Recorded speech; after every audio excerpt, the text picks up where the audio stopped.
గృహ నిర్మాణ శాఖపై రివ్యూలో ఏపీ సీఎం చంద్రబాబు గ్రామాల్లో పేదలకు ఇళ్ల స్థలాల పంపిణీ విషయంలో కీలక నిర్ణయం తీసుకున్నారు. కొత్త లబ్ధిదారులకు గ్రామాల్లో 3 సెంట్లు, పట్టణాల్లో 2 సెంట్లు స్థలం ఇవ్వాలని నిర్ణయించారు. కొత్త లబ్ధిదారులకు ఈ విధానం అమలు చేయనున్నారు. రాబోయే 100 రోజుల్లో 1,25,000 ఇళ్ల నిర్మాణం పూర్తి చేస్తామన్నారు. వచ్చే ఏడాదిలోగా 8,25,000 ఇళ్ల నిర్మాణం చేపట్టనున్నారు. గత ప్రభుత్వం ఎన్టీఆర్ ఇళ్ల లబ్ధిదారులను పక్కన పెట్టిందని ఆరోపించారు. ఇక మధ్యతరగతి ప్రజలకు ఎంఐజీ లేఅవుట్లు ఏర్పాటు చేస్తామన్నారు. పోలవరం R&R కింద ఇళ్ల నిర్మాణాన్ని గృహ నిర్మాణ శాఖకు అప్పగించాలి అనే అంశంపై చర్చించామని చెప్పారు. ఇప్పటికే ప్రారంభించిన ఇళ్లను పూర్తి చేస్తామన్నారు.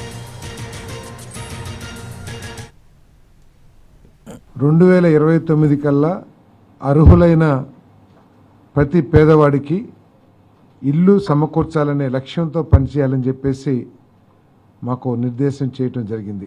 100 రోజుల్లో 1,25,000 ఇల్లుని పూర్తి చేయాలని చెప్పేసి లక్ష్యాన్ని నిర్దేశించడం జరిగింది. అదేవిధంగా మిగిలిన 8,25,000 ఇళ్ళని రాబోయే సంవత్సర కాలంలో పూర్తి చేయాలని చెప్పేసి కూడా మార్గనిర్దేశం చేశారని చెప్పేసి మనం చేస్తామని నేను మధ్యతరగతి వర్గాలకి ఏదైతే కేంద్ర ప్రభుత్వం పథకాలను ప్రకటించిందో ఆ పథకాలను వినియోగించుకుని వారికి ఇల్లు నిర్మాణం చేసి ఇచ్చే కార్యక్రమం, అంటే సరసమైన ధరలకి నాణ్యమైన ఇళ్ళని నిర్మించి ఇవ్వాలని చెప్పేసి కూడా నిర్ణయం తీసుకోవడం జరిగింది.